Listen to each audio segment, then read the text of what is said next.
Before we come to the main topic, I just wanted to touch base with you about India-US relationship in the technology corridor post Modi visit. How do you see it's evolving now? I think what this has done is brought a broad recognition within US of the bipartisan support that a deeper relationship with India enjoys in DC, and I think that's a very very strong signal for the rest of the country. So even you see, even when you're talking uh, to startups or companies and stuff, their whole attitude towards India is positively impacted, just as it is negatively impacted vis-a-vis China these days. It is positively impacted vis-a-vis India, and it's very hard to sort of tangibly quantify the impact of it.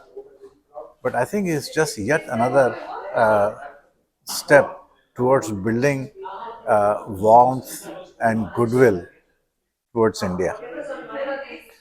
After the visit, do you think the US companies in important IT sector consider the Indian counterparts more trusted and reliable partners? I think so. I think that is where the fundamental difference is.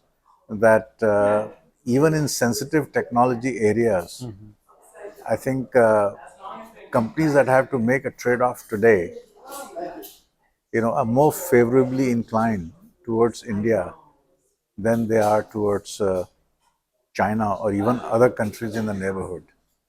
One of the most important developments that has taken place in the IT sector in the last few months is the sudden emergence of AI with reference to ChatGPT.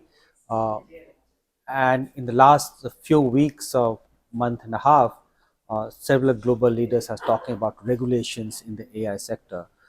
Where do you see the two largest democracies of the world can collaborate and work together to make to bring in the regulation that is required, if required?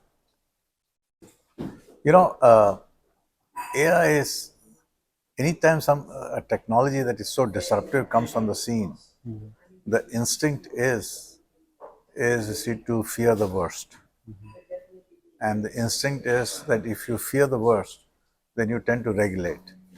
And it's not helped by the incumbents. Incumbents you see benefit from regulation. So OpenAI, Microsoft, Google, these are incumbents, and they're all talking about regulations. Anytime when an incumbent talks about regulation, people should be very, very aware of that. And this is nothing but you see a code word for how to raise the cost of entry for smaller players. So countries have to be really, really mindful that when the incumbents start asking for regulation, it's always a red flag. So, what do you suggest? What So should Sam Altman went to 23 countries and met the heads of the state, saying regulation is needed. There's never before in the history has a tech company leader made a diplomatic move to meet the prime ministers and presidents of countries requesting regulation. Normally, tech companies stay away from regulation. So, so I'm very, very skeptical of this demand for regulation. I'm far more, you see, this thing about the opportunities in AI. And I think for India, the real thing to explore is does does the government have a role? What role can it play in terms of making India a superpower in AI? One model is the state capitalism model that China has used, and they can use it because they're not democracy, they're not a liberal democracy. India should not use that. It doesn't help. It's not sustainable in the long term.